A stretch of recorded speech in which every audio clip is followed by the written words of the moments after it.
Hi, it's Gail Foley coming to you live from Briargate Pond. It's a cold, chilly day out here, but anyway, I gotta go venture out there very soon, but I wanted to stop by really quickly and just post a very brief blog. The reason being that I get very sentimental and very emotional sometimes when I talk about my mom. But today I was getting ready to send my mother-in-law her birthday card. She's gonna be 91 years old. She is quite the character.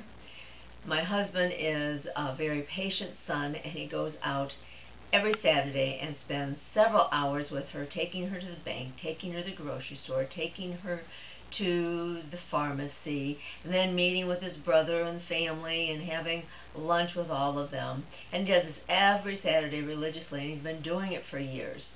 And I just amazes me because she's quite a handful.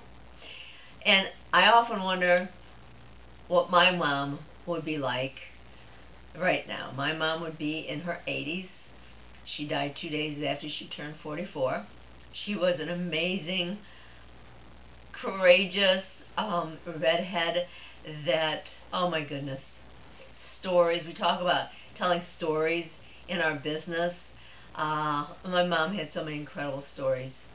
And I had two incredible grandmothers, and I was so blessed because they came from two different worlds. My one grandmother came from England, very prim and proper, don't you know?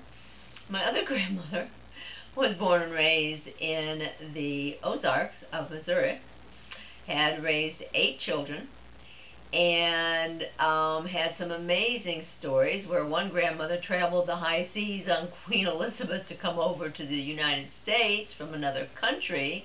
My grandmother, Jones from Missouri, actually traveled on a wagon train. She was a wild woman. I'll never get one night sitting around a campfire at my parents' ranch. She shared with us that, she heard about the abominable snowman doing such and such and such and such, and she looks over me and she winks.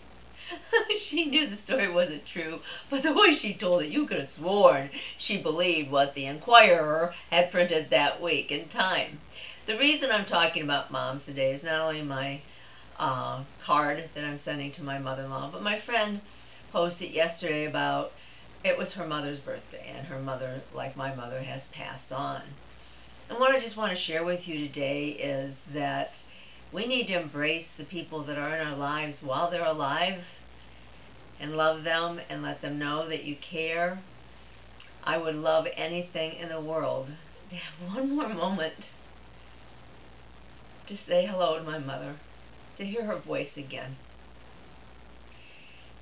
I just want to share with you, if you have birthday cards that you need to send, if you have get well cards you need to send, or just thinking about you cards, you need to send them. And don't wait until you think the moment is right for you to sit down and do that. It takes just a minute to make somebody's day. My mother-in-law will be so thrilled with the card we give her. We're probably the only ones that send her a Valentine card. These are things that mean so much to people. Think about it. How do you feel when you get a card in the mail? For whatever reason. I get calls all the time about how excited people are when they get a card from me. I can't tell you how excited I get when I get a card. I just got a card from one of my friends the other day that took a picture of me hula hooping with Amber at the Women's Fair. And she's the one that created my bling shirt. And she says in the card, she says, I loved making your shirt, and I think you're having a whole lot more fun wearing that shirt. The card just made me laugh, and it was awesome. So that's my message for today. Whether your mom's alive and in your life, you need to appreciate somebody.